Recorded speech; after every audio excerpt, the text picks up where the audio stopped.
मैं खाली ग्रुप में जो जीत के आएगा वो मेरा हाथ है।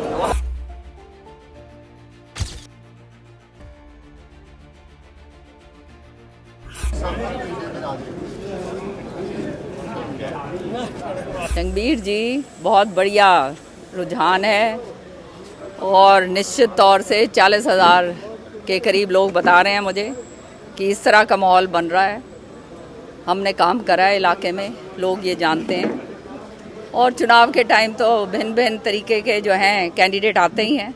सबको मालूम है इन्होंने आना है और जाना है, काम तो हमने ही करना है।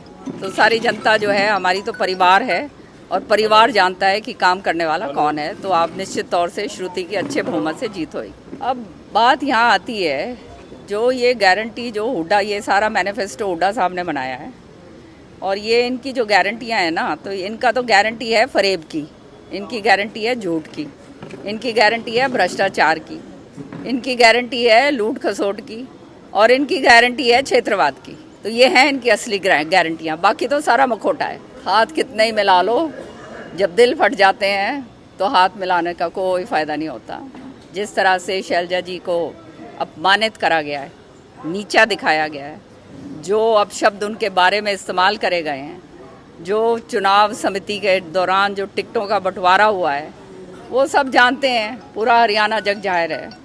तो ये हुड्डा साहब तो इन चीज़ों में माहिर हैं, ये और इनके बेटे झूठ बोलने में, लारे लप्पे देने में, झूठे वायदे करने में। ये सारी दुनिया इनके बारे में जानती है और उसका खामियाजा जो है इनको इस बारी भुगतना पड़ेगा। कांग्रेस ने अब कुछ ना कुछ तो कहना है, जब इनके पास कुछ रहा ही नहीं, सत्य सामने आ गया है।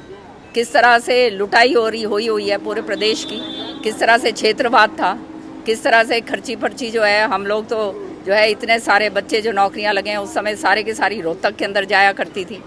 तो ये सारी चीज़ें जनता से परे नहीं हैं। भिवानी क्षेत्र को तो खास तौर से, भिवानी जिला हो, दादरी जिला हो, उसको तो बिल्कुल पाकिस्तान बना के रखा हुआ था। सच्चाई है। अब ये तो जो है, अब सबका वो अपना कानून अपनी व्यवस्था करता है, उसके ऊपर मैं क्या बोल सकती हूँ।